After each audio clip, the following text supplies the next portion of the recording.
በአፍሪካ ቀንድ እያንዣበበ የመጣ የግጭት ደመናና የአሜሪካ አምባሳደር ኤርቪን ማሲንጋ የመቀሌ ጉዞ። በአፍሪካ ቀንድ እንደገና የግጭት ደመና እያንዣበበ መጥቷል።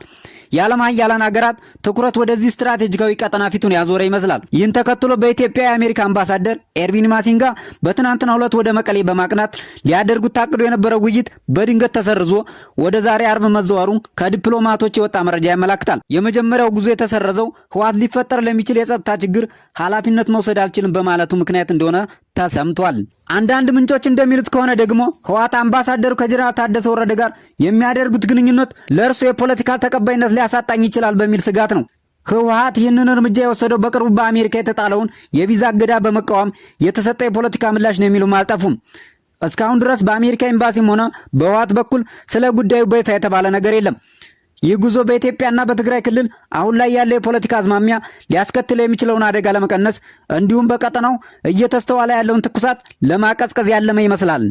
የፕሪቶሪያ የሰላም ስምምነት ጥቅምት 23 ቀን 2015 ዓ.ም በፌዴራል መንግስቱና በህወሓት መካከል ሲፈረም በኢትዮጵያ ታሪክ እጅግ አውዳሚ የነበረውን ጦርነት የቋጨ ታሪካዊ ክስተት ነበር። ይህ ስምምነት ለብዙዎች አዲስ የፖለቲካ ምዕራፍና የሰላም በር የከፈተ ተደርጎ ተወስዶ ነበር።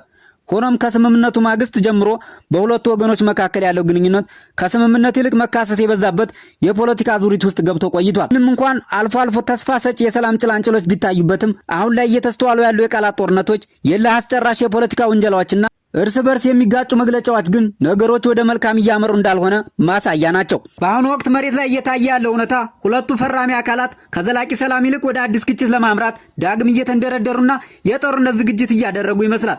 የአሜሪካ መንግስት በቅርቡ በሰላም ሂደቱ ላይ እንቅፋት የሆኑ አካላት በሚል በህወሓት አመራር አባላት ላይ የጣለው የቪዛ እገዳ ህወሓትን በእጅጉ አስቆጥቶታል።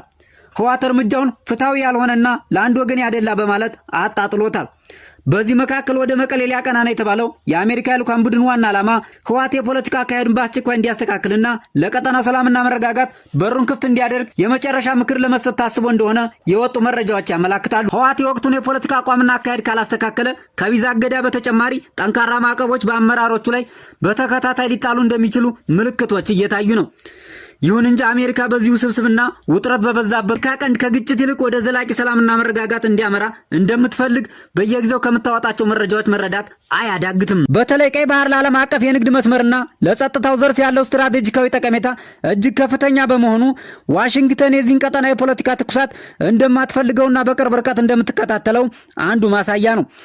በአካባቢው የሚፈጠረው ማንኛውም አለመረጋጋት የዓለምን ኢኮኖሚ ፍሰት ሊያናጋው እንደሚችል ስለምትረዳ የአሜሪካ ዲፕሎማሲ ጫናዎች ሁሉ ዋነኛ መነሻቸው ይህ የቀጠናውን ሰላምን የማስከበር ስሌት ነው። አሜሪካ የቀጠናውን ግጭት ባትፈልገውም በአሁኑ ወቅት በትግራይ ክልል ውስጥ በተደጋጋሚ የሚነሱ የደህንነት ስጋቶች መደበኛ ካልሆኑ ኃይሎችና ታጣቂዎች ጋር ተያይዞ የሚታዩ እንቅስቃሴዎች እዛም እዚህም የሚሰሙ ጭምጭምታዎች በቀጠናው ላይ አዲስ ግጭት ይፈጥራል የሚል ስጋት አድሮባታል። እነዚህ ክስተቶች የፕሪቶሪያውን ስምምነት ተስፋ በማደብዘዝ በአፍሪካ ቀንድ እንደገና የጦርነት ደመና እንዲያንዣብብና አካባቢው ወደ ከፋ አለመረጋጋት እንዲያመራ ምክንያት እየሆኑ መጥተዋል። ከዚህ ሁሉ በላይ ግን የአፍሪካ ቀንድን ፖለቲካ እጅግ አስገራሚና አነጋጋሪ ያደረገው በህወሓትና በኤርትራ መካከል አዲስ ግንኙነት የመፍጠር ጉዳይ ነው። ትናንትና በከፍተኛ ግጭት በደምና በታሪካዊ ጥላትነት እርስ በርስ ሲፈራረጁና ሲፋለሙ የነበሩ እነዚህ ሁለት ኃይሎች ዛሬ የመቀራረብና የዲፕሎማሲ ትብብር ምልክቶችን እያሳዩ ነው የሚለው መረጃ ከተሰማበት ጊዜ ጀምሮ ከባድ ስጋት ደቅኗል። የሁለቱ ኃይሎች ጥምረት በቀጠናው ላይ መረጋጋትን ለምትሻው አሜሪካን ቢሆን አዲስና ፈታኝ የሆነ የራስ ምታት እየሆነባት ይመስላል።